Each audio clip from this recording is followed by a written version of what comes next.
ओम श्री साई राम। भगवान बाबा के दिव्य चरण कमल में मेरा कोटि कोटि प्रणाम। सभी बहनों को सादर साई राम। आज श्री सत्य साई सेवा ऑर्गेनाइजेशन के अंतर्गत महिला सशक्तिकरण टीम के द्वारा अंतर्राष्ट्रीय महिला दिवस मना रहे हैं और कार्यक्रम के शुभारंभ में मैं सर्वप्रथम वेद पाठ के लिए आमंत्रित कर रही हूँ राधिका फडणवीस को। ये जबलपुर से हैं और बाल विकास स्टूडेंट हैं। ॐ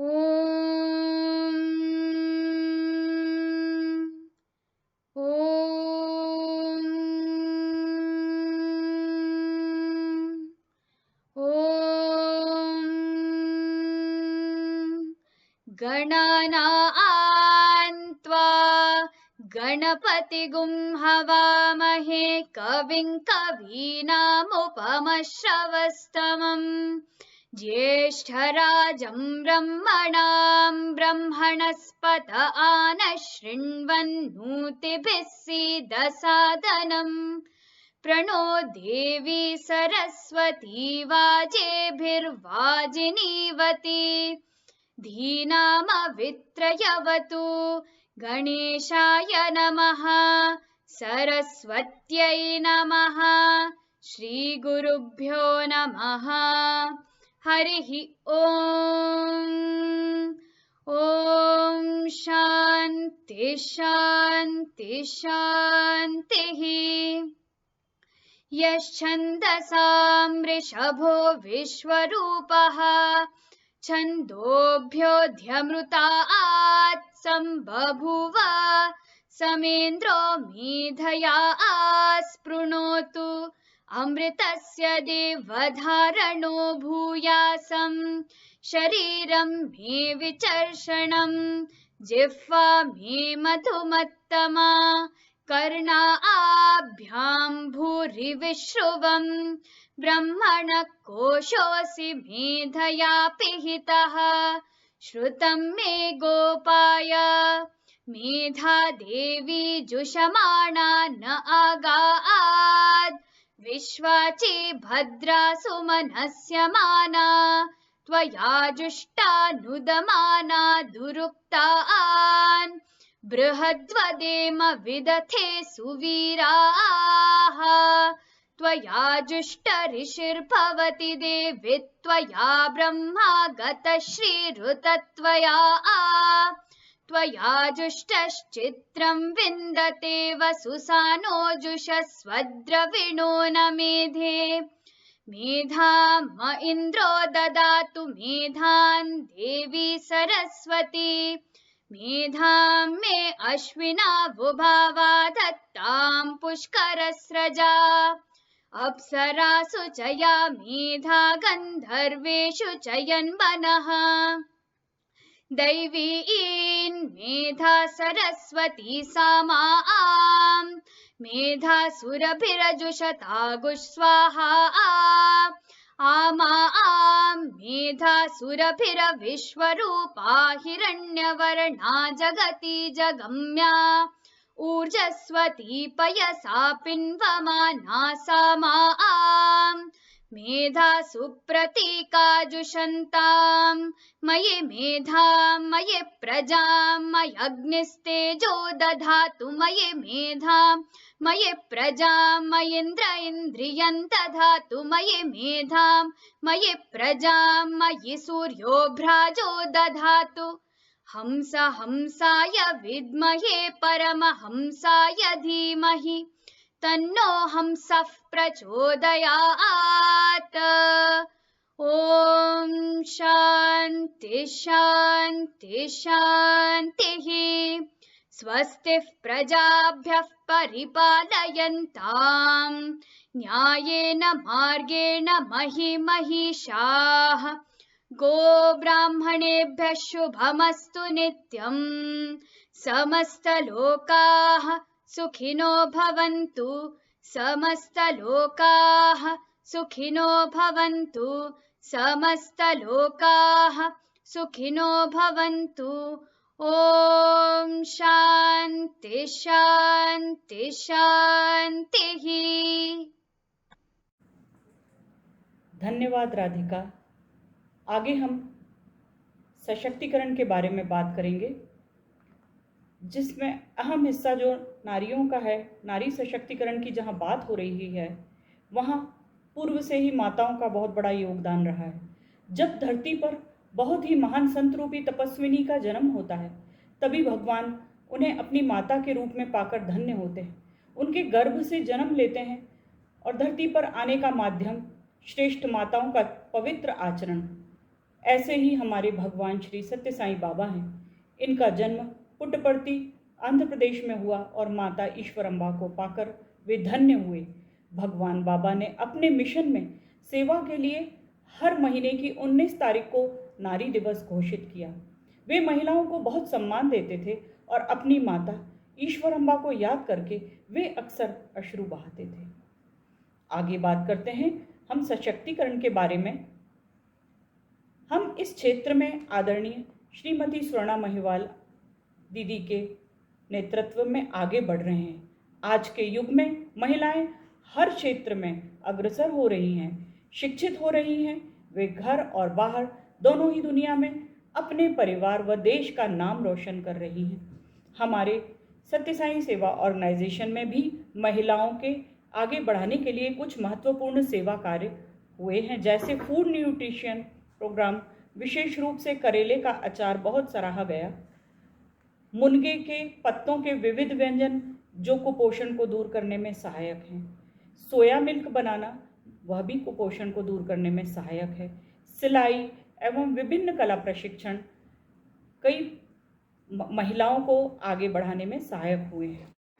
सायरा, हमारे प्रोग्राम को इतने सुंदर संबोधन के साथ स्टार्ट करने के लिए श्रीमती किरण जोशी जी का बहुत बहुत धन्यवाद। आप महिला सशक्तिकरण टीम की मुख्य सदस्य हैं एवं आज के प्रोग्राम की संचालक भी हैं। आप कई वर्षों से बाल विकास गुरु भी रही हैं। महिला सशक्तिकरण टीम के अंतर्गत, जिसमें आपके साथ श्रीमती स्वर्णा महिवाल जी और श्रीमती श्वेता चौबे जी भी हैं, आप तीनों ने ही मिलकर पूरे स्टेट में विभिन्न प्रकार की वोकेशनल ट्रेनिंग्स ऑर्गेनाइज करवाई हैं और रेगुलरली इस तरह की टॉक्स भी ऑर्गेनाइज करवाई हैं, जिससे हमारे व्यूअर्स रेगुलरली मोटिवेट होते रहते हैं और सशक्त होते रहते हैं। हमारी टीम, इसी टीम की दूसरी मुख्य सदस्य और आज की प्रोग्राम की संचालक श्रीमती श्वेता चौबे जी को अब हम इनवाइट करते हैं कि वो प्रोग्राम को आगे बढ़ाएं। श्रीमती श्वेता चौबे जी होशंगाबाद जिले के युवा प्रभारी का पद भी संभाल चुकी हैं और वर्तमान में वो गवर्नमेंट के साथ काम करके बाल कल्याण समिति के सदस्य का पद संभालते हुए ज़रूरतमंद और अनाथ बच्चों को रिहैबिलिटेट करने का कार्य करती हैं। श्रीमती श्वेता चौबे जी, साईराम। ओम श्री साईराम। हम सभी के हृदय में विराजित हमारे प्रिय भगवान के चरणों में कोटि कोटि प्रणाम। माता ईश्वरम्बा को शत शत नमन। कार्यक्रम में उपस्थित संपूर्ण मातृशक्ति को नमन और महिला दिवस की शुभकामनाओं सहित आप सभी को सादर सप्रेम साईराम।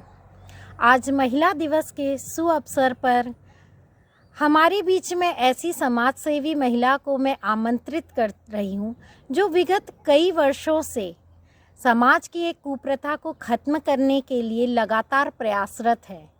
मध्य प्रदेश के नर्मदापुरम जिले के ग्राम पवारखेड़ा में निवासरत श्रीमती अर्चना चोरे भाभी जी, जिन्होंने कई ग्रामीण महिलाओं को शिक्षित किया, जागरूक किया, बच्चों को पढ़ाई के प्रति जागरूक करने के लिए निःशुल्क ट्यूशन पढ़ाई। महिलाएं आत्मनिर्भर एवं स्वावलंबी बने, इस हेतु अपने गांव और आसपास के गांव की कई महिलाओं को व्यावसायिक प्रशिक्षण से जोड़ा। मैं ससम्मान आमंत्रित करती हूं आदरणीय अर्चना चोरे भाभी जी को। आप सभी को ओम साईराम। मेरी सभी बहनों को, सभी महिलाओं को महिला दिवस की हार्दिक हार्दिक शुभकामनाएं। आदरणीय अर्चना भाभी जी, आपने महिला उत्थान के लिए कई कार्य किए। कृपया आप हम नारी शक्ति को बताएं कि आपने अपने जीवन में कैसे इन कार्य को सफल किया। जैसे कि आपने महिला उत्थान की बात की, तो कहीं ना कहीं बचपन से ही या परिवार के ऐसे कुछ संस्कार रहे हैं जिसमें महिलाओं के सम्मान को लेके काफ़ी हम रहे हैं। तो जब मैं 12वीं पास करके अपने गांव आई तो मैंने सबसे पहले प्रौढ़ शिक्षा पर काम किया, क्योंकि उस समय कुछ प्रौढ़ शिक्षा का चल भी रहा था। तो मैंने भी अपने गांव में किया, कुछ 4-5 महिलाओं को एकत्रित करके और उनको उनका नाम लिखना सिखाया। और जब मैंने देखा कि महिलाओं के बीच काफ़ी झिझक है, वो खुल के बात नहीं कर पाती हैं या उनको अपना नाम लिखने सीखने में भी कुछ शर्म सी महसूस हो रही थी, तो मैंने उनका ये झिझक दूर करने के लिए एक प्रतियोगिता रखी। वो प्रतियोगिता को हमने 5 भागों में अलग अलग बांटा और प्रतियोगिताएं में कुछ ऐसे क्वेश्चंस रखे जो उन्हीं की घर गृहस्थी से संबंधित आसपास के थे। जब पहली प्रतियोगिता हुई तो थोड़ी सी दिक्कत हुई, महिलाएं जवाब देने में संकोच कर रही थी, कुछ जुड़ना ही नहीं चाहती थी उस प्रतियोगिता से। लेकिन जब वो प्रतियोगिता में जिन महिलाओं ने भाग लिया फिर उनको विजेता घोषित किया गया, तो और दूसरी महिलाओं को भी अच्छा लगा और आगे ये महिलाएं जुड़ते गई धीरे धीरे। हमारी इस प्रतियोगिता में करीब 20-25 महिलाओं ने फिर भाग लिया। जी, तो आपने ये प्रौढ़ शिक्षा का कार्य जब प्रारंभ किया तो आपने बताया कि आप 12वीं परीक्षा करके आई, तो क्या आप अपने गांव में जैसे रहते थे तो वहाँ क्या स्कूल नहीं था? क्या आप अपने जीवन के बारे में, बचपन के बारे में कुछ बताइए। नहीं, स्कूल था पर मेरे गांव में सिर्फ प्राइमरी स्कूल था। 5वीं तक मैंने अपने गांव में पढ़ाई की। तो उस समय कुछ ऐसा माहौल था कि लड़कियों की शिक्षा को उतना महत्व नहीं दिया जाता था कि लड़कियां आगे पढ़ के क्या करेंगी, चूल्हा चौका करना है। तो पर नहीं, मेरे पापा को मुझे पढ़ाना था, तो उन्होंने मुझे अपनी पढ़ाई आगे जारी रखने के लिए मामा जी के यहाँ भेज दिया, जो कि मैंने आगे की पढ़ाई पथरौटा गांव में की है। तो मेरे पापा के इस डिसीजन से गांव के काफ़ी लोगों ने विरोध किया, जो हमारे बड़े बुजुर्ग थे, कि क्यों लड़की को वहाँ भेज रहे हो, बेटियाँ पढ़ ली इतना काफ़ी था। लेकिन उनकी बात पापा जी ने नहीं मानी और हमें आगे पढ़ाया। जब मैं वहाँ से गर्मी की छुट्टियों में तब आती थी तो मुझे बड़ा अजीब लगता था कि मैं जहाँ रहती हूँ वहाँ की महिलाएं, वहाँ के लोग कितने आगे हैं, वहाँ के लोग जागरूक हैं। तो मैं सोचती थी मेरे गांव में भी ऐसा होना चाहिए, मेरे गांव के लोग भी जागरूक बने, मेरी छोटी बहनें जो भी हैं मेरे गांव की वो भी पढ़ें, वो भी स्कूल जाएं।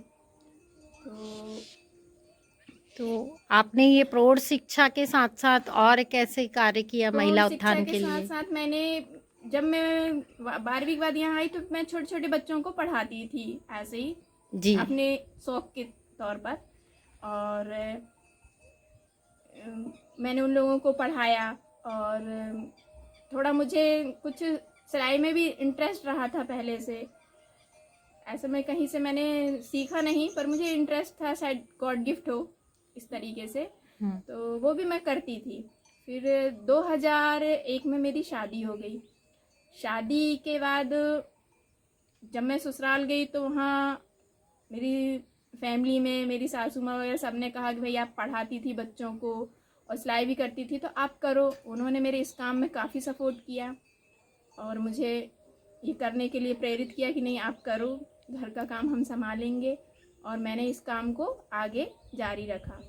तो मैंने बच्चों को ट्यूशन पढ़ाना स्टार्ट किया यहाँ पर भी ससुराल में, और सिलाई भी का काम भी आगे करती रही। फिर कुछ लड़कियों ने कहा कि भाभी आप हमें सिलाई सिखाइए, तो हमने कहा चलो ठीक है, जब मेरे पास ये हुनर है और ये किसी के काम आ सकता है तो मुझे इसे बांटना चाहिए। तो मैंने लड़कियों को सिखाना भी स्टार्ट किया।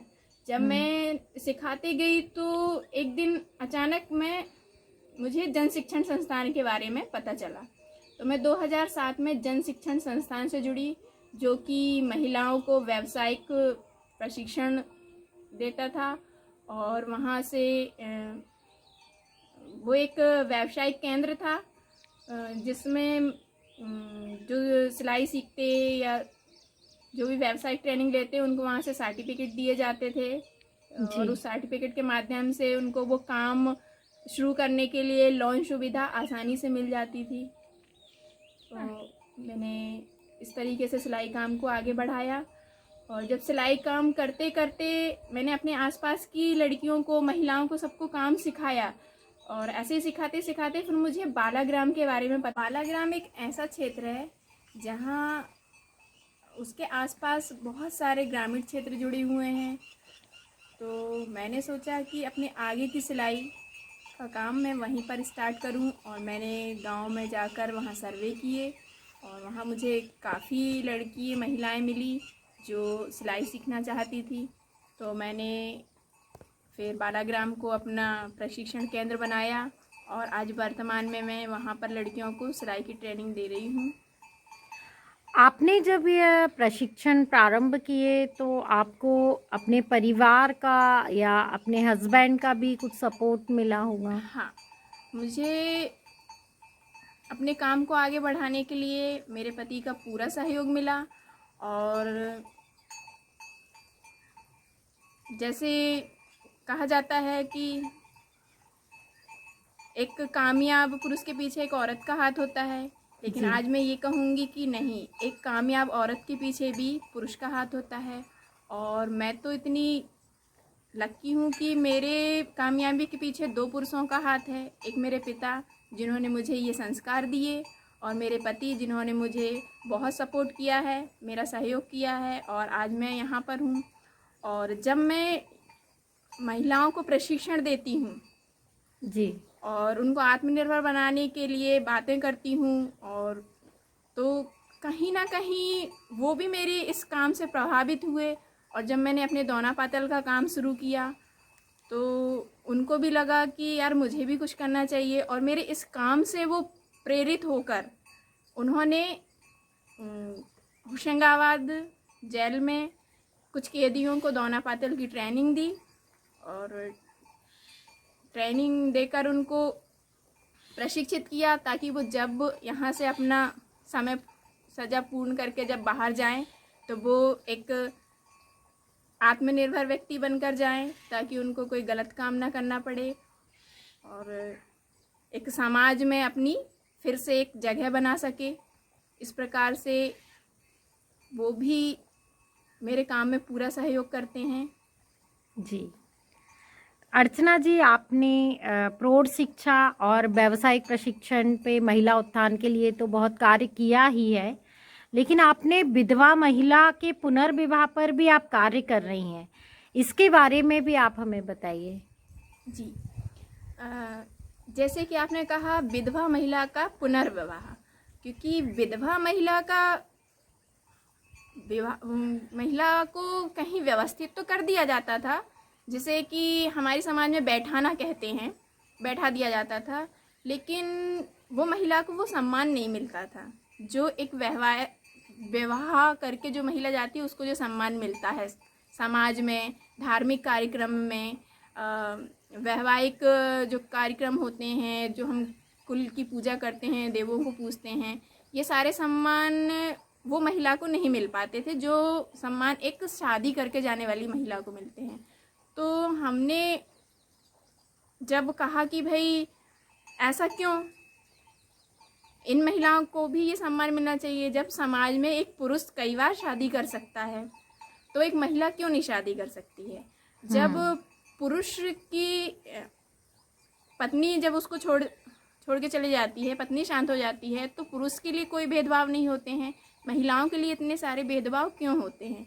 जब हमें ये सारी बातें की तो काफ़ी विरोध हुए, लोगों ने बहुत विरोध किया, हमारे बड़े बुजुर्ग बहुत नाराज़ भी हुए कि ये क्या है, फिजूल की बातें हैं, ये समाज है, समाज में सब काम इसी प्रकार से होते हैं। तो फिर भी कहीं ना कहीं मन संतुष्ट नहीं हुआ, मन में लगा ही रहा कि नहीं, मुझे महिलाओं के लिए कुछ करना चाहिए। क्योंकि जैसे मैंने कहा, कहीं महिला सम्मान को लेकर मेरे मन में बहुत जिस प्रकार से उनके साथ कभी इस तरीके से होता था तो मुझे दुख होता था कि महिलाओं को सम्मान मिलना चाहिए। तो आपके दिमाग में ये कैसे आया कि ये कार्य किया जाना है आपको? जैसे मैंने आपको बताया कि मैंने देखा कि समाज में महिलाओं को, विधवा महिलाओं को सम्मान नहीं मिलता था, विधवा महिलाओं को अच्छा नहीं समझा जाता था, कोई भी अच्छे कार्य करने पर उनको दूर रखा जाता था। तो ये सब चीज़ देख के दुख होता था कि ऐसा क्यों, आखिर वो भी एक बच्चे की माँ है, उसकी भी इच्छाएं हैं कि मैं अपने बच्चे के वैवाहिक कार्यक्रम में कुछ सहयोग करूं, लेकिन उसे उस चीज़ से दूर रखा जाता था। तो कहीं जाके लगा कि नहीं यार, इनका भी विवाह होना चाहिए। तो महिलाओं का हमने पूरे विधि विधान के साथ सहसम्मान पुनर्विवाह का काम शुरू किया। इस काम में बहुत सारी समस्याएं आई, लगभग 1 साल तो लोगों को समझाने में लग गया। इसके बाद एक सफलता मिली, पास के ही एक गांव बाईखेड़ी से एक परिवार राजी हुआ और हमने एक लड़की का विवाह करवाया। तो कुछ लोगों को बहुत अच्छा लगा और कुछ को ये काम गलत लगा, लेकिन जब वो लड़की अपने परिवार में बहुत खुश रही, उसने आके यहाँ अपनी खुशियाँ शेयर की सबसे, तो सभी को बहुत अच्छा लगा। और धीरे धीरे करके 1-1.5 साल में इस काम को करना आसान हो गया। फिर तो खुद से ही लोग आते थे और हमसे मिलते थे, बातें करते थे कि हमें भी अपनी बच्ची का विवाह करवाना है, और अगर कोई ऐसा परिवार हो तो आप हमें बताइए, हमारा सहयोग कीजिए। और आज की डेट में हमने 35 लड़कियों का विवाह करवा चुके हैं और सभी अपने परिवार में बहुत खुश हैं। आपने विधवा महिला को एकल महिला भी नाम दिया है। जी, वो इसलिए कि एक विधवा शब्द अच्छा नहीं लगता है। विधवा शब्द कहीं मन को चोट पहुंचाने वाला शब्द है। तो हमने अपने इस काम में विधवा शब्द को हटा के उसे एकल नाम दिया कि एकल महिला, एकल महिला का विवाह, इस प्रकार से हमने उसे एकल नाम दिया। तो जैसे आपने बताया कि आपने यह कार्य किया तो समाज के बहुत से लोगों ने आपका विरोध किया, क्योंकि आप ग्रामीण क्षेत्र से भी जुड़ी हुई हैं और लगभग 35 एकल महिलाओं का आप पुनर्विवाह करवा चुकी हैं। तो इसमें बहुत सारी आपकी बाधाओं का भी आपने सामना किया होगा। तो हम किस किस प्रकार के आपको चैलेंज आए?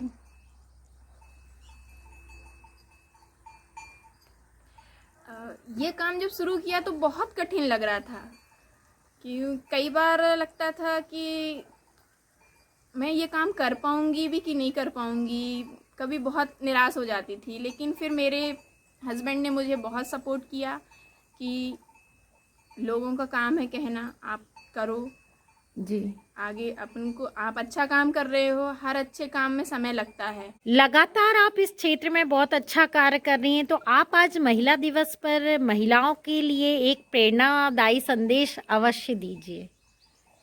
आज इस महिला दिवस के उपलक्ष्य में मैं अपनी बहनों को सिर्फ एक ही निवेदन करूंगी कि हम एक समाज में रहते हैं और हर समाज में कुछ ना कुछ कुरीतियाँ होती ही है। जी। तो मैं उनसे यही कहूँगी कि अगर हमने अपने जीवन में कोई एक कुरीति को भी ख़त्म करने में सहयोग किया तो ये हमारे लिए, हमारे जीवन के लिए बहुत बड़ी बात होगी। तो मैं यही कहूँगी कि आप कुरीतियों को ख़त्म करने में सहयोग करें और एक अच्छे समाज का निर्माण करें। बहुत बहुत धन्यवाद अर्चना भाभी जी, आपने हम नारी शक्ति को बहुत प्रेरित किया। आप अभी भी लगातार महिला उत्थान के लिए कार्य कर रही हैं व आगे भी प्रयासरत हैं। आप हमारे लिए अनुकरणीय हैं। कार्यक्रम की बेला को निरंतर रखते हुए मैं सत्य साई सेवा संगठन मध्य प्रदेश की सह युवा प्रभारी बहन निष्ठा जोशी को आमंत्रित करती हूँ कि वह कार्यक्रम की निरंतरता बनाए रखें। बहन निष्ठा जोशी। हमारे प्रोग्राम की प्रेरणादायी महिलाओं से मुलाकात की इस कड़ी में हमारे आज की दूसरी गेस्ट स्पीकर हैं श्रीमती दीप्ति पोफली जी। वो पेशे से एक एंटरप्रेन्योर हैं। जिनका खुद का फूड बिजनेस है। इन्होंने मेल डोमिनेटेड केटरिंग बिजनेस में अपनी पहचान बनाई है। केटरिंग बिजनेस को जनरली पुरुष ही संभालते हैं क्योंकि केटरिंग में बहुत बड़े बड़े ऑर्डर्स आते हैं, पर ये महिला होने के बावजूद भी इन्होंने केटरिंग बिजनेस में जाने की हिम्मत दिखाई। हम इनकी जर्नी देखेंगे कि किस तरह से एक हाउसवाइफ से स्टार्ट करके इन्होंने आज इतना बड़ा केटरिंग बिजनेस स्टार्ट किया है। इनका बिजनेस इतना बड़ा बन गया है कि इन्हें ऑर्डर्स सिर्फ ज़िले में ही नहीं, इन्हें ऑर्डर्स आसपास के ज़िलों से भी मिलते हैं, यानी कि छिंदवाड़ा और उसके आसपास से। इवन ऑर्डर्स इन्हें नागपुर से मिलते हैं जो कि महाराष्ट्र में है। इनके खाने के स्वाद के बारे में बहुत दूर दूर तक चर्चे हैं। बाकी सभी रेस्टोरेंट बिजनेसेस भी इन्हें नाम से जानते हैं, इनकी तारीफ करते हैं और ये कई नेशनल अवार्ड्स भी जीत चुकी हैं। आइए हम बुलाते हैं श्रीमती दीप्ति पोफली जी या अन्नपूर्णा पोफली जी को। साई राम, मैं दीप्ति पोफली, मेरा बिजनेस चलता है दीप्ति कैटरर्स के से। मेरे साथ में 10 महिलाएं हैं, मैं उनको रोज़गार देती हूँ और हमेशा यानी 12 ही महीने उनका ये करती हूँ, साथ में यानी अपने रखती हूँ उनको। ये बिजनेस मेरा 30 साल से चल रहा है। क्या आप हमें अपने बचपन के बारे में बता सकती हैं? हमारे पापा नहीं रहे, हम लोग 5 साल के थे उससे, तो उस समय से हम अपने मामा मामी के पास रहे हैं। तो थोड़ा पढ़ाई लिखाई भी हमारी नहीं हो पाई। फिर उसके बाद हमारा उन्हें परवरिश की पूरी। उसके बाद हमारी शादी हुई तो वो भी उधर की भी थोड़ी कंडीशन ठीक नहीं थी, तो हमने जैसा तैसा थोड़ा समय ये किया। फिर बच्चे हुए, थोड़े बड़े हुए बच्चे, तो हमने ये सब बिजनेस चालू करे। केटरिंग जैसी फील्ड आपने कैसे चुनी और आपने खाना बनाना कैसे स्टार्ट किया एज अ प्रोफेशन? बिजनेस ये बच्चों के लिए किए मैं, बच्चों की पढ़ाई है, परवरिश है उनकी। आर्थिक परिस्थिति हमारी बिल्कुल भी अच्छी नहीं थी। एक्चुअली क्या है कि आजू बाजू में सब यानी खाना खाने आते थे घर पे, तो वो बोलने लगे कि भाई तुम्हारे हाथ में टेस्ट है, तो आप ये परिस्थिति ऐसी है, तो यदि बच्चों को अच्छा पढ़ाना लिखाना है आपको, तो आप ये सब कर सकते हो, आपको करना चाहिए। तो इसीलिए मैं अपनी हिम्मत मैंने आगे बढ़ाई सब।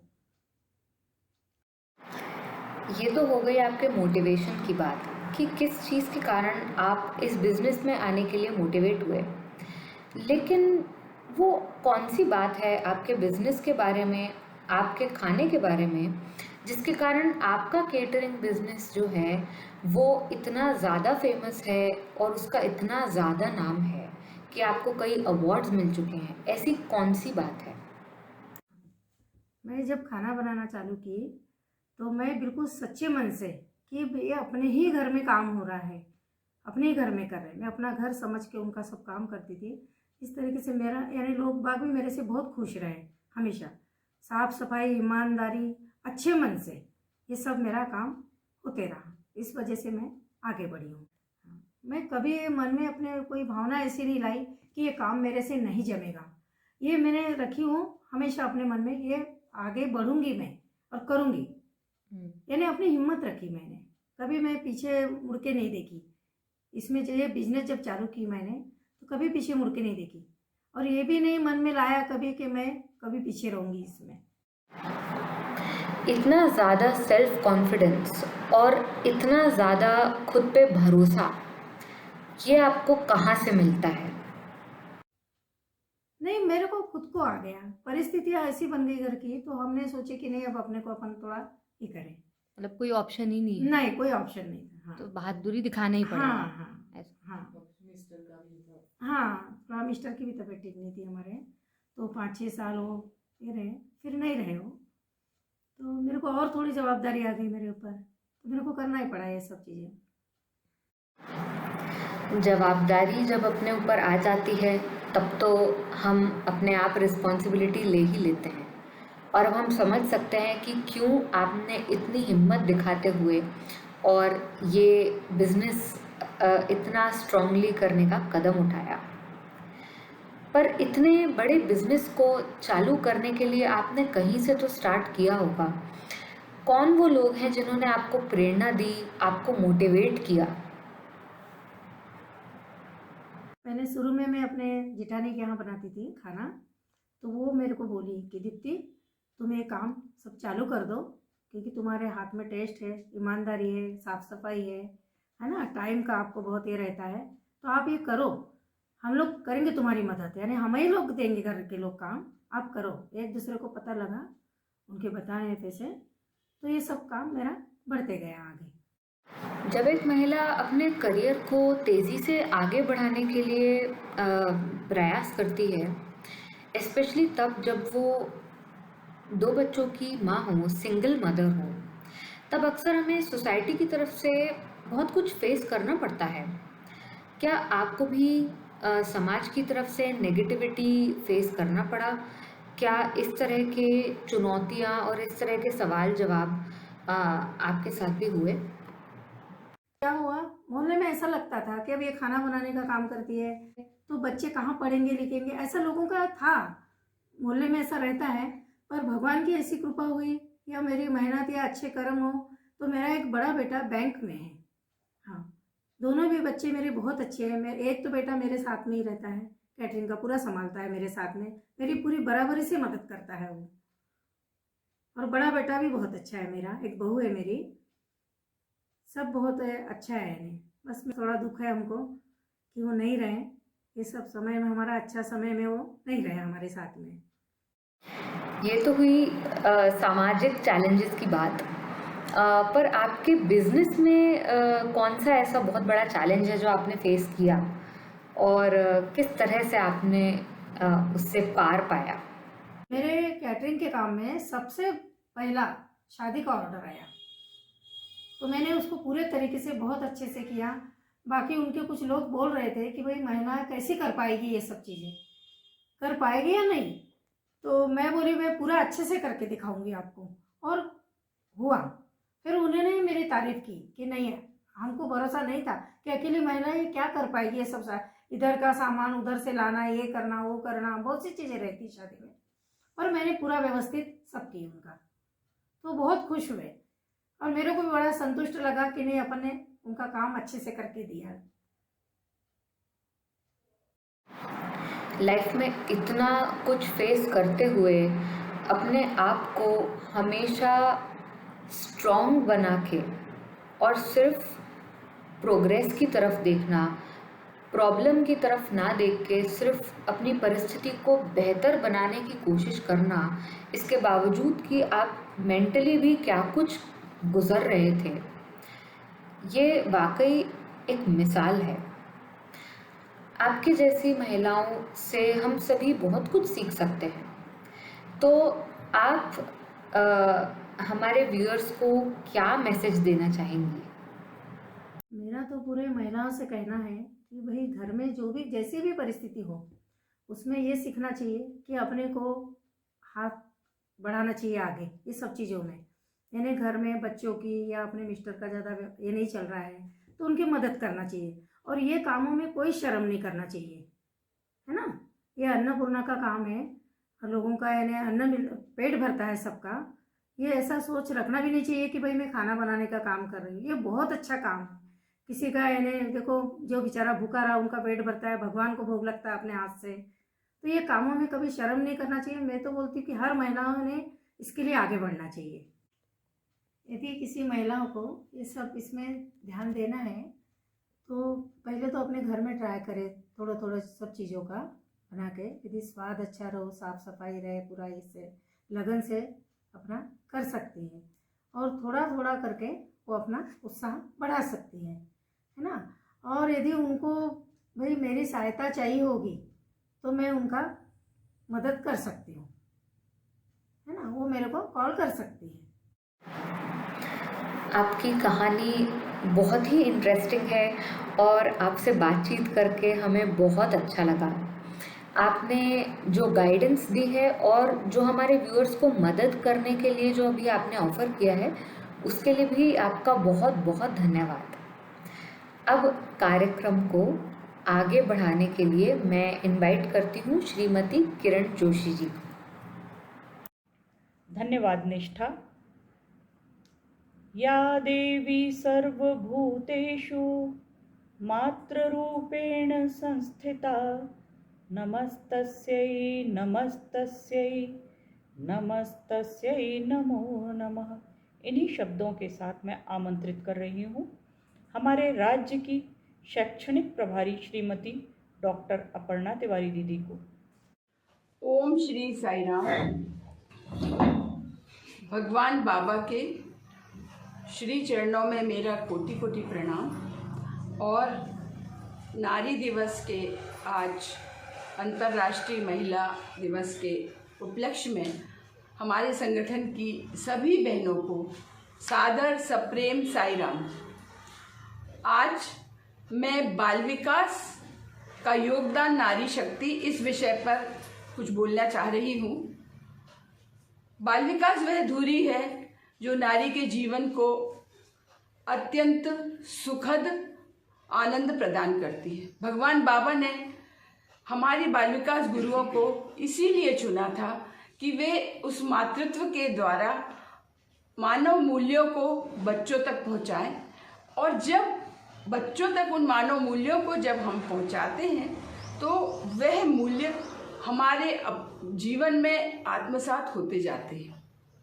जिस तरह माँ जब बच्चे को नहलाती है तो स्वयं के हाथ नहीं धोती है, साबुन लगाती है और बच्चे को नहलाती जाती है, अपने आप माँ के हाथ धुलते जाती है। उसी प्रकार बाल विकास में जब पहली बार मैं बाल विकास गुरु बनी, मैंने खुद बाल विकास कक्षा भी पढ़ी थी। और जब पढ़ती थी तो लगता था नारी सशक्तिकरण के लिए किसी भी लड़की के लिए जीवन में कितने ऊहापोह होते हैं, कई ऐसी बातें होती हैं जो उसे समझ में नहीं आती हैं। वे सब हमें कहाँ से बाल विकास के में पढ़े हुए मूल्यों के द्वारा हम उनको आत्मसात करते जाते हैं और समझ में नहीं आता है कि कैसे जीवन में हमारे स्वयं में रूपांतरण आता जा रहा है। जिस दिन मैं पहली बार बाल विकास कक्षा गुरु बनी, मेरी उम्र 17 वर्ष की थी। 30 बच्चे मेरे सामने बैठे थे और 60 आंखें मुझे देख रही थी। और जब मैंने उनसे कहा कि सुबह प्रार्थना करो तो मुझे याद आया कि मैं तो रोज़ करती हूँ, पर मुझे सतत करना है, क्योंकि अब मैं जब भी बाल विकास में कुछ भी बोलूँगी तो वह हर बात उन बच्चों को मुझे बताना होगी जो मुझे स्वयं को करना है। तो यह बाल विकास किसी भी सशक्तिकरण के लिए बहुत सशक्त माध्यम है। एक बार की घटना है, बहुत मानसिक ऊहापोह में मैं थी और पूरा एक दिन मेरा शनिवार का उस ऊहापोह में गुजर गया। रविवार को बाल विकास की कक्षा थी। मुझे लगा कि मैं अपने जो सहायक गुरु हैं उनसे बोल दूं कि आज आप कक्षा ले लें। फिर मैंने कहा नहीं, स्वामी को बाल विकास बहुत पसंद है तो बाल विकास मैं स्वयं लेती हूँ। और उस दिन जो श्लोक मैं सिखा रही थी बच्चों को कि मन मना भव मद भक्तो मद्याजी माम नमस्कुरु मामे वैश्यसि युक्तैव महात्मा नमत परायण। तो उसका जब अर्थ समझाया, जनाबाई की कहानी बताई और मुझे उसी समय पूरी ऊहापोह मेरी चली गई। मैंने कहा अरे भगवान, मैं तो आपकी शरण हूँ, अब जो होना है वह आपकी इच्छा से। तो इस तरह कहीं भी किन्हीं भी परिस्थितियों में मेरी अनेक बहनें बाल विकास गुरु हैं। एक बहन ने एक बार मुझे बताया कि घर में बहुत विपरीतताएं चल रही हैं, अब मैं क्या करूं। बाल विकास तो लेती हूं पर मुझे बार बार बोला जाता है कि इतनी शिक्षाएं देती हो, ये करती हो। तो मैंने उसको ये पूछा कि ये बताओ, यदि बाल विकास लेना हम छोड़ देते हैं तो भी क्या ये बातें बंद हो जाएंगी? बोली नहीं, वो दूसरी बातें होंगी। मतलब फिर हम क्यों छोड़ें, बाल विकास लेते रहो, देखना सब अपने आप ठीक होगा। आप विश्वास करिए 6 महीने के अंदर उसके घर का वातावरण बिल्कुल बदल गया। क्योंकि जब भी बाल विकास कक्षा चलती है, स्वामी आते हैं, वे मार्गदर्शन देते हैं, बाल विकास गुरु के माध्यम से वे बच्चों में रूपांतरण लाते हैं। जो भी बोला जाता है वे स्वामी का एक प्रतिरूप होता है बाल विकास गुरु। और जब गुरु जिनका प्रतिरूप है, जो स्वामी उसको बता रहे हैं, जो कर रहे हैं, करा रहे हैं, तो वह उसका जीवन में जो आनंद आता है, उसके जीवन में जो परिवर्तन आता है, उसके जीवन में जो सुखद सामंजस्य आता है, विपरीत परिस्थितियों में सशक्त रूप से खड़े होने का जो साहस आता है, आत्मिक बल आता है, आध्यात्मिक विकास होता है, वे उसमें बाल विकास बहुत सशक्त माध्यम है। चाहे वो बच्चियां जो छोटी पढ़ती हैं, उन बच्चियों को हम देखते हैं कि जिस समय वे कितने आत्मविश्वास के साथ खड़े होकर वो जब भाषण देती हैं, जब वे बाल विकास की कक्षा लेना शुरू करती हैं, जब वे संगठन के विभिन्न पदों पे काम करती हैं, बहुत से हमारी कोऑर्डिनेटर से जो हमारी बाल विकास कक्षाओं से निकली हुई बच्चियाँ हैं, तो उन सबको देख के ये लगता है कि यह तो भगवान का दिया हुआ बाल विकास है। श्री सत्य साई बाल विकास भगवान श्री सत्य साई बाबा की अनुपम देन है महिलाओं को, नारियों को, सभी बहनों को, सभी माताओं को। तो उन सभी को मैं पुनः करूंगी कि आप अपना भार उनको दीजिए। और उन्होंने कहा था कि मैं अपने बाल विकास गुरुओं के 7 जन्म का भार स्वयं ले लेता हूँ। तो इस प्रकार जो जिसका भार भगवान ले लेंगे वह कितना सशक्त हो जाएगा। उस मछली की तरह कि जो पानी में हमेशा उस मछुआरे के पैर के पास बनी रहती है, क्योंकि दूर जाएगी तो जाल में फंस जाएगी और पैरों के पास रहेगी तो वो पकड़ी नहीं जाएगी। तो जिन हमने भगवान को पकड़ लिया है तो अपने आप को हमें सशक्त बनाए रहेंगे। आप सभी को बहुत बहुत धन्यवाद। साई राम। सभी को फिर से एक बार शुभकामनाएं। साई राम। बहुत बहुत धन्यवाद अपर्णा दीदी। वाकई में एक सशक्त महिला के जीवन में बाल विकास गुरु होने का बहुत प्रभाव पड़ता है। वह महिला का जीवन अन्य महिलाओं के लिए भी गुरु बनने के लिए प्रेरित करता है। आगे के कार्यक्रम को गति देते हुए मैं विनम्रता के साथ आमंत्रित करती हूँ आध्यात्मिक विंग की स्टेट कोऑर्डिनेटर आदरणीय रत्ना बोचरे भाभी जी को, जिनका विषय है दैनिक जीवन में आध्यात्म सशक्त नारी निर्माण का आधार। आदरणीय रत्ना भाभी जी।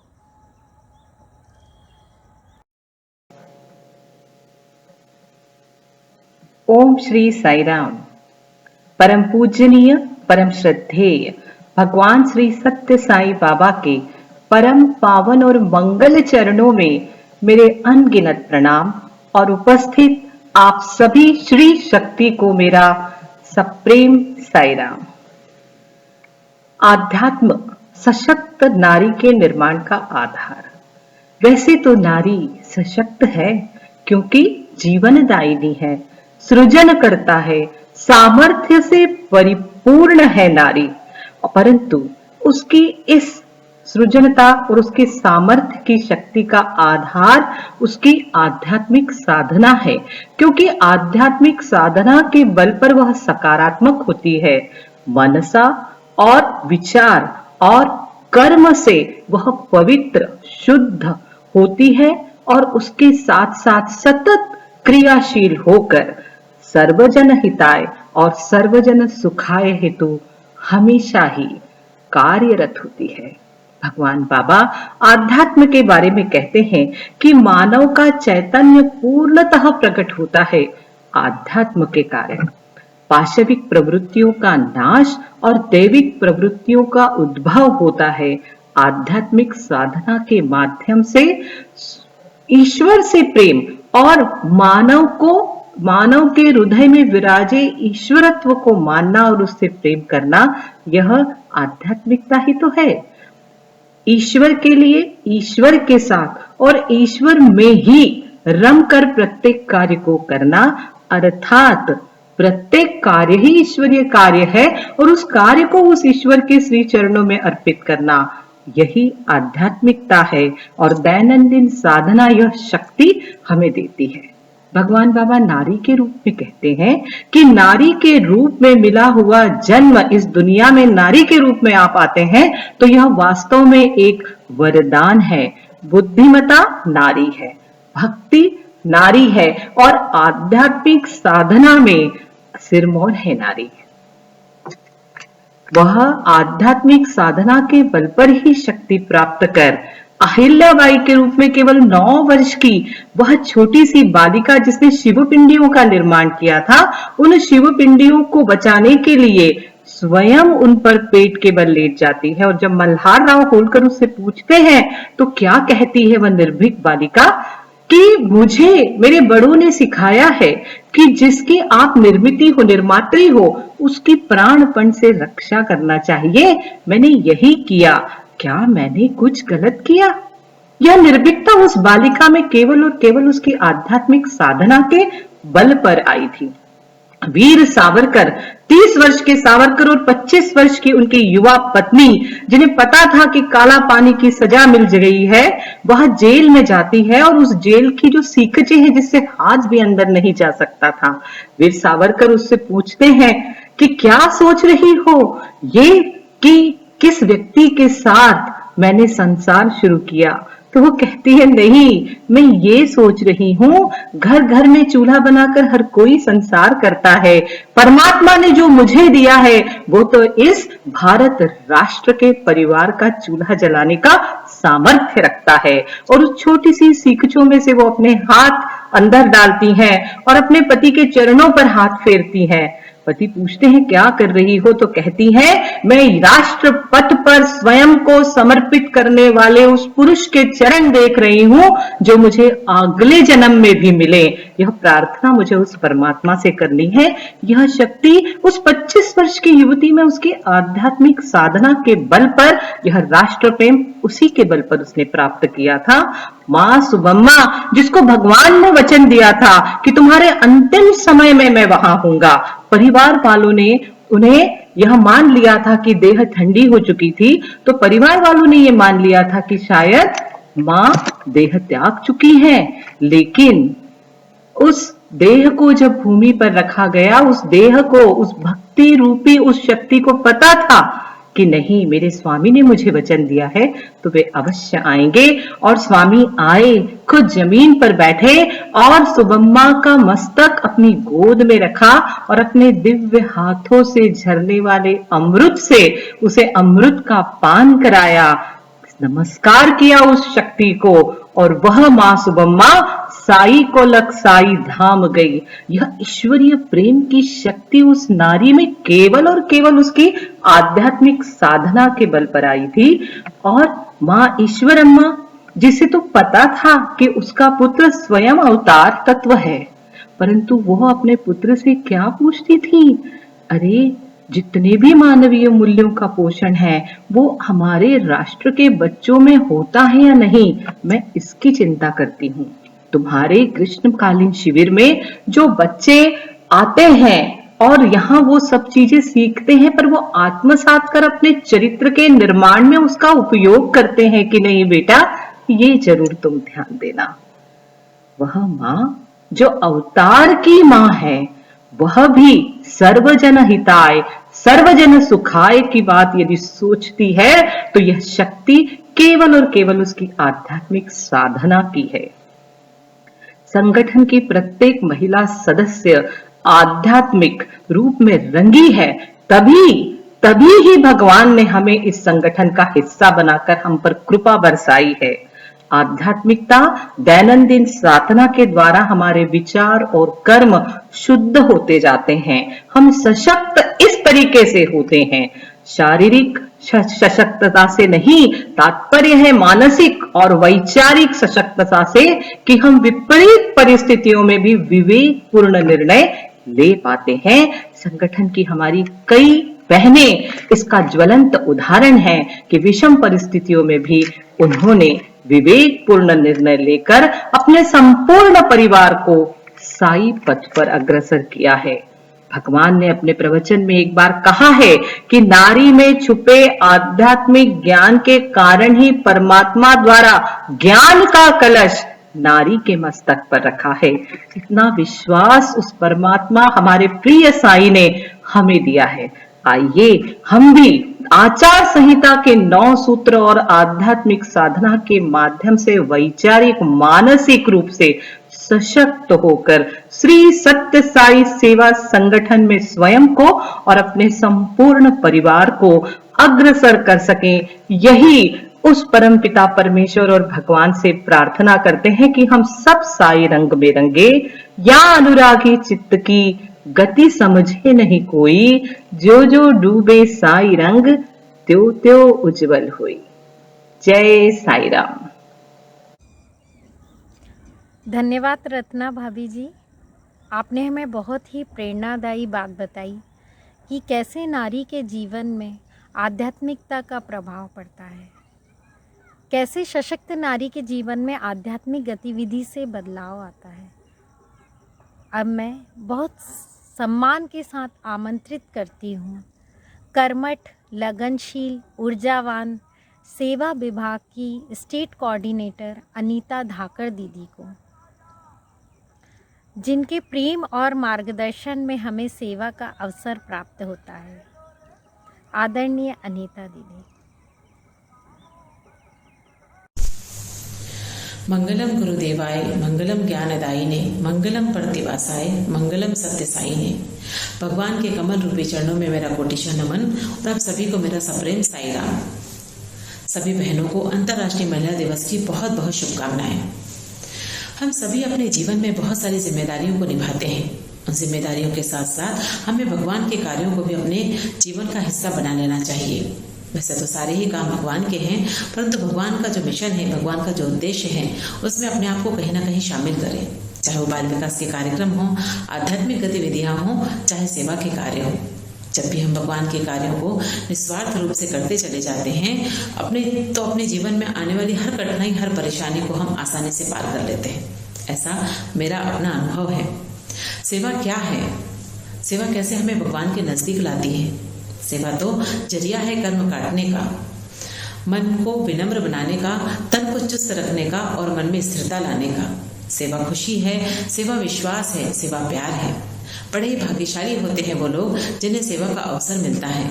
सेवा का अवसर भी उन्हें ही मिलता है जिन पर भगवान की विशेष कृपा होती है। इसलिए हमेशा सेवा करने वालों की कद्र करनी चाहिए। सेवादार उस दीपक की तरह होता है जो स्वयं जलकर भी अंधेरे को दूर करके रोशनी प्रदान करता है।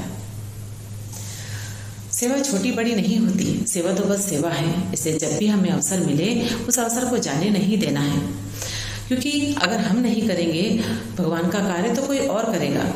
बस फर्क इतना है कि भगवान का माध्यम कोई और होगा।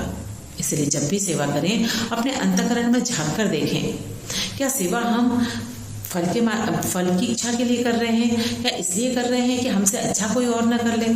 अगर ये सोचकर हम सेवा करते हैं तो वो सेवा नहीं, वो तो एक तरह का व्यापार हुआ। सेवा तो वो है कि भगवान हमारे सामने प्रकट हो जाए। हम भले ही भगवान को ना चाहें, लेकिन भगवान हमें चाहने लगे। हमारी सेवा हमेशा ऐसी होना चाहिए। इसलिए मुझे एक घटना बहुत अच्छे से याद है, जो अभी अभी प्रशांति सेवा के दौरान हमारे स्टेट प्रेसिडेंट सर ने हमारे सेवा दल को बताई थी। एक बार प्रशांति सेवा के लिए हरियाणा का सेवा दल आए थे। उस सेवा दल में एक रामदास नाम का व्यक्ति था। जब भगवान के दर्शन के लिए गए तो भगवान ने वहां के इंचार्ज से कहा कि जाओ रामदास को बुला लाओ। सब सोचने लगे ऐसा कौन व्यक्ति है जिसे भगवान इतना याद कर रहे हैं। बहुत ढूंढा गया और रामदास को लेकर आए। जब वहां उससे लेकर आए तो भगवान ने कहा कि हाँ ये रामदास है, परंतु ये वो रामदास नहीं है, जाओ रामदास दरी वाला को लेकर आओ। फिर सबके मन में विचार आया अब ये रामदास दरी वाला कौन है। फिर ढूंढा गया सब सेवा दल में। फिर एक रामदास को लेकर आए, उससे पूछा तुम रामदास दरी वाला हो? तो बोले दरी वाला तो मुझे नहीं पता, लेकिन हाँ मैं रामदास हूँ। उसे भगवान के सामने लेके गए। भगवान ने उसे तुरंत देखते ही उसे गले से लगा लिया और उसके हालचाल पूछने लगे। सभी लोग देखकर चौंक गए कि ये कौन व्यक्ति है जिसे भगवान इतना याद कर रहे हैं। सबके मन में उत्सुकता थी कि इससे पूछें कि ये कौन है, ये ऐसा क्या करता है जिसे भगवान इतना प्यार करते हैं। जब उससे पूछा गया तो उसने कहा ऐसा कुछ विशेष तो मैं नहीं करता, हाँ लेकिन संगठन में जब भी कोई कार्यक्रम होता है तो मैं साफ सफाई करके दरी बिछा देता हूँ। और जब भी वो कार्यक्रम खत्म होता है मैं वो दरी उठाकर खड़ी करके रख देता हूँ। बस इतना ही करता हूँ, इससे ज़्यादा तो मैं कुछ नहीं करता। कहने का तात्पर्य है चाहे कोई भी कार्य हो, छोटा बड़ा कोई भी कार्य हो, भगवान के हर कार्य में हम शामिल हो सकें।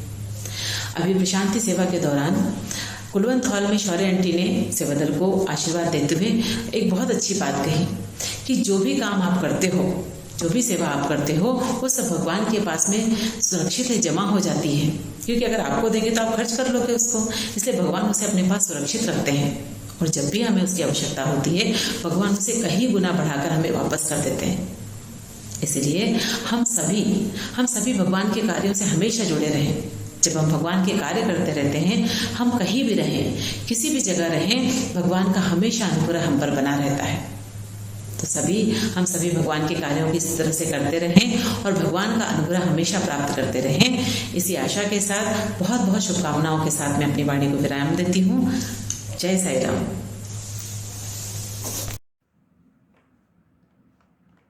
धन्यवाद अनीता जी। अब कार्यक्रम को आगे बढ़ाते हुए मैं हमारे प्रांताध्यक्ष महोदय को आमंत्रित कर रही हूँ। श्री अमित दुबे जी, वे अपना संबोधन व आशीर्वचन प्रस्तुत करेंगे। ओम श्री साई राम। भगवान बाबा के चरणों में कोटि कोटि प्रणाम। आप सबको सादर सप्रेम साई राम। बड़े हर्ष की बात है कि आज हम सब एकत्रित हुए हैं अंतर्राष्ट्रीय महिला दिवस को मनाने के लिए। वैसे तो कोई विशेष दिन नहीं होता, महिलाएं वे हमेशा सर्वोच्च हैं, पूजनीय हैं। आज मनुस्मृति के एक श्लोक के द्वारा मैं अपनी बात को प्रारंभ करता हूं। यत्र नार्यस्तु पूज्यन्ते रमन्ते तत्र देवताः, यत्रेतास्तु न पूज्यन्ते सर्वास्त्र त्राफराः क्रिया। इसका मतलब होता है जिस कुल में स्त्रियों का सत्कार किया जाता है उस कुल पर देवता प्रसन्न रहते हैं, और जिस कुल में स्त्रियों का निरादर किया जाता है वहां पर किए गए सभी कर्म धर्म निष्फल होते हैं। अर्थात उन कर्मों व धर्म कार्यों का कोई पुण्य प्राप्त नहीं होता। केवल आज का दिन ही सर्वश्रेष्ठ नहीं है, या आज के दिन ही हमें महिलाओं को याद नहीं करना है। भगवान ने कहा है कि महिलाओं को भगवान ने अपने स्वयं का कार्य में सहभागी बनाया गया है। आप इस चीज को सुनकर आश्चर्य में आएंगे। क्या हम जानते हैं कि कितना स्पेशल भगवान ने महिलाओं को बनाया है? केवल महिलाएं हैं जिनको भगवान ने चुना है।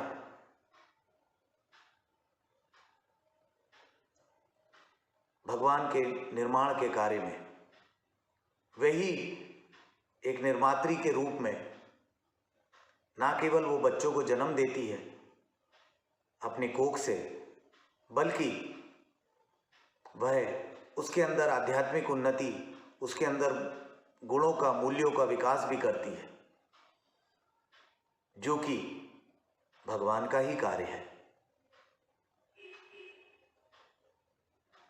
तो यह एक सबसे बड़ी गिफ्ट है महिलाओं को भगवान के द्वारा, जिसमें वो भगवान को प्यार करती हैं, भगवान के लिए कार्य करती हैं, और स्वयं नहीं दूसरों को भी गुणों में विकास कर कर भगवान की तरफ आकर्षित कराती हैं। चूंकि हमारे प्रिय स्वामी प्रेमावतार हैं, इसीलिए उन्होंने अपने संगठन में महिलाओं को एक बहुत विशेष भूमिका दी है। वे जानते हैं कि महिलाओं से अच्छा प्रेम का प्रसार, निस्वार्थ प्रेम और कोई नहीं दे सकता।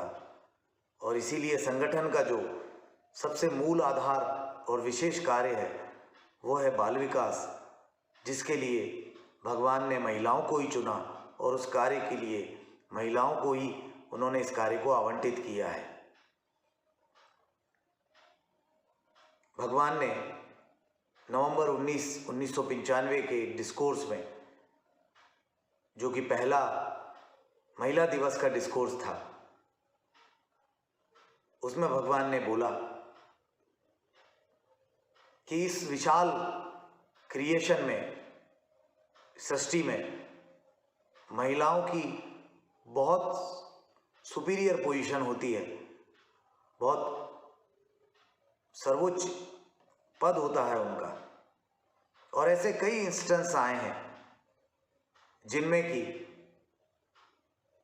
उन्होंने अपनी सर्वोच्चता को दर्शाया है। क्या ये भगवान का वरदान ही नहीं है, जिसके कारण कौशल्या की कोख से राम ने जन्म लिया? लव और कुश, जो कि राम और सीता के पुत्र थे, वो आज इतने महान इसीलिए कहलाते हैं क्योंकि उन्हें उनकी मां सीता ने वह सारे गुण दिए, उनको एक बहुत अच्छी देखभाल करी। शिवाजी, जो कि एक प्रसिद्ध राजा के रूप में स्थापित हुए, वह महान इसीलिए बने क्योंकि इनकी माता जीजाबाई ने उनका पालन पोषण करा। गांधी जी, जिन्हों आज सत्यता के लिए जिन्हें जाना जाता है, जो उनको प्रसिद्धि मिली है, कोई भूल सकता है पुतलीबाई का वह योगदान, उनकी मां का, जिन्होंने ही उन्हें सत्यता का पाठ पढ़ाया। आज जितने भी हम बड़े संत, महात्मा, योद्धाओं, जिनको हम हमारा आदर्श मानते हैं, वे सभी यदि वो महान और बड़े बने तो केवल और केवल उसके पीछे उनकी माताओं का ही योगदान है। और इसीलिए स्वामी अक्सर माताओं को एम्बॉडीमेंट ऑफ प्रकृति देवी, यानी वो भूमाता के रूप में ही उनको बोला करते थे।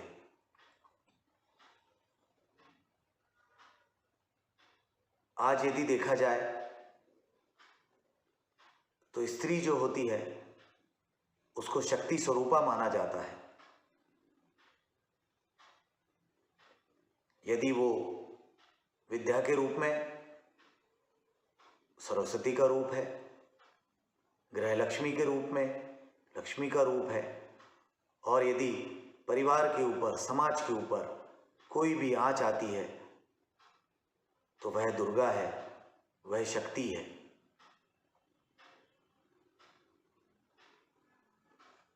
यदि त्याग की मूर्ति देखा जाए तो उसमें महिलाएं सर्वोच्च हैं। वो अपने बच्चे के लिए कुछ भी त्याग करने को तैयार होती हैं। यदि उसके बच्चे के ऊपर कोई तकलीफ आती है तो बच्चे का पिता एक कुछ समय बाद हार मान सकता है, टूट सकता है, लेकिन माँ ही होती है जो अपने बच्चे के लिए अंत तक हार नहीं मानती। अपने बच्चे को बचाने के लिए, उस तकलीफ को दूर करने के लिए वो अपना सर्वस्व न्यौछावर कर देती है। और यही वह स्पिरिट है जिसके कारण उसे त्याग की प्रतिमूर्ति कहा जाता है। आज ऐसा कोई भी क्षेत्र नहीं जहां महिलाओं ने अपनी सर्वोच्चता ना दिखाई हो। मदर टेरेसा को ले लीजिए, चैरिटी में और सामाजिक कार्यों में जिस भाव के साथ उन्होंने कार्य करा। हेलन केलर को आप जानते हैं, जिन्होंने दिव्यांगता के बाद भी उस जमाने में वह सब करके दिखाया जो आज एक सर्वगुण संपन्न व्यक्ति भी नहीं कर सकता। सुधा चंद्रन, जिन्होंने कृत्रिम पैर से नाच कर दिखाया। यही जीवटता जो है वो यदि देखा जाए तो केवल महिलाओं में सबसे ज़्यादा होती है। इसीलिए भगवान भी अपने डिस्कोर्स में यही कहते हैं कि जो मातृत्व है यही सबसे बड़ी उपहार है ईश्वर का महिलाओं के लिए। और महिलाएं होती हैं, माताएं होती हैं जो राष्ट्र के निर्माण में सबसे बड़ा सहयोग करती हैं। भगवान ने भी यदि सबसे पहला कैंपस खोला तो स्वामी ने भी अनंतपुर कैंपस को सबसे पहले खोला, जो कि महिलाओं के लिए ही था।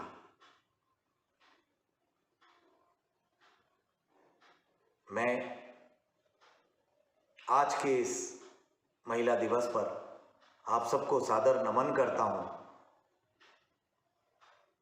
और मैं यह आग्रह करता हूं कि आप अपने इस प्रेम को, इस त्याग को, इस ममतामयी गुण को और लोगों तक बांटें और भगवान के मिशन में एक अच्छा सहयोग प्रदान करें।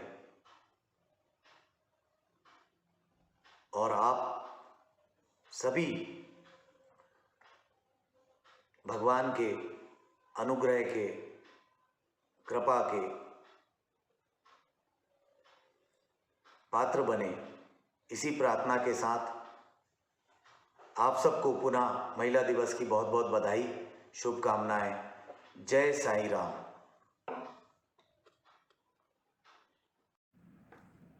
धन्यवाद अमित दुबे भैया। अब मैं सादर आमंत्रित करती हूँ आभार प्रदर्शन के लिए हमारे राज्य की आरबीटीसी प्रभारी श्रीमती अरुणा गोत्री जी को। वे आकर आभार प्रस्तुत करेंगी। ओम श्री साई राम। भगवान के श्री चरणों में हम सभी का कोटि कोटि नमन। आज के अंतर्राष्ट्रीय महिला दिवस पर उपस्थित आप सभी को मेरा सप्रेम साई राम एवं अधिक शुभकामनाएं।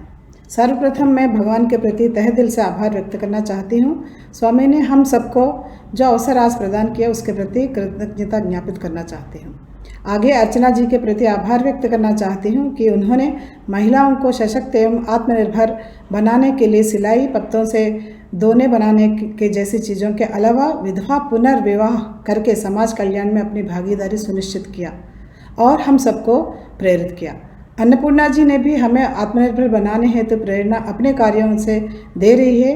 काम कोई भी हो, छोटा या बड़ा नहीं होता है, आत्मविश्वास के साथ करने पर सफलता मिलती है। उनको भी सहृदय धन्यवाद देना चाहती हूँ। मैं मध्य प्रदेश के प्रांताध्यक्ष महोदय आदरणीय श्री अमित दुबे जी के प्रति भी आभार व्यक्त करना चाहती हूँ। आपने कहा कि महिला न केवल बच्चों को जन्म देती है बल्कि उनके अंदर मूल्यों का, गुणों का विकास करती है। कुछ उदाहरणों के साथ समझाया कि महान पुरुषों के पीछे उनके माताओं की योगदान है। हमारे प्रांत की शैक्षणिक प्रभारी श्रीमती डॉक्टर अपर्णा तिवारी जी ने बाल विकास और नारी सशक्ति के बारे में बताते हुए कहा कि महिलाओं के लिए बाल विकास स्वयं का सशक्तिकरण है। गुरु स्वामी का प्रतिरूप है। यह एक स्वामी का अनुपम उपहार है। उनके प्रति भी धन्यवाद मैं अर्पित करना चाहती हूँ। मध्य प्रदेश राज्य के महिला आध्यात्मिक प्रभारी श्रीमती रत्ना बोचरे जी ने कहा कि सशक्त नारी के निर्माण का आधार आध्यात्म है। आपने विभिन्न महिलाओं के जीवन के उदाहरण देते हुए कहा कि आध्यात्मिक साधना के बल पर ही वे सब महान बने और वे सब सर्वजन हिताय और सर्वजन प्रियाय बन सके। ऐसी प्रेरणात्मक उद्बोधन के लिए उनके प्रति मैं आभार व्यक्त करना चाहती हूँ। हमारे प्रांत की महिला सेवा प्रभारी श्रीमती अनिता जी ने कुछ ज्वलंत उदाहरणों के साथ समझाया कि सेवा क्या होती है, कैसे करना चाहिए। उन्होंने कहा, सेवा खुशी है, प्यार है, एक अवसर है। आपको भी बहुत बहुत धन्यवाद। हमारे प्रांत में महिला सशक्तिकरण की टीम समय समय पर हमें समाज के प्रतिष्ठित एवं कामयाब महिलाओं के कार्यों के बारे में सुनने का अवसर प्रदान करती रहती है, जिनमें श्वेता चौबे जी, श्रीमती किरण जोशी जी भी है, जिन्होंने संचालन का कार्य किया। साथ में उनकी बेटी ने भी इस कार्य को किया है, निष्ठा जोशी जी। इन सबके प्रति मैं आभार व्यक्त करना चाहती हूँ। श्रीमती उषा नायर जी, डॉक्टर माधवी पटले जी, शिखा राहोरा जी के प्रति भी धन्यवाद अर्पित करना चाहती हूँ। राधिका जी ने, जिन्होंने शुरुआत में वेद मंत्रोच्चारण किया, उनके प्रति भी आभार हूँ। लास्ट बट नॉट लिस्ट, हमारे IT टीम बहुत मेहनत से इस कार्य को YouTube में प्रसारित करने का कार्य किया, उनके प्रति भी बहुत बहुत धन्यवाद। हमारे इस कार्यक्रम को YouTube के माध्यम से देखने वाले व्यूअर्स के प्रति भी मैं आभारी हूँ। प्रत्यक्ष अप्रत्यक्ष रूप से जिन्होंने सहयोग प्रदान किया, उनके प्रति भी मैं धन्यवाद अर्पित करना चाहती हूँ। आइए इस कार्यक्रम का समापन शांति मंत्र के साथ करेंगे। समस्तलोकाः सुखिनो भवन्तु, समस्तलोकाः सुखिनो भवन्तु, समस्तलोकाः सुखिनो भवन्तु। ॐ शान्ति शान्ति शान्तिः। साई राम।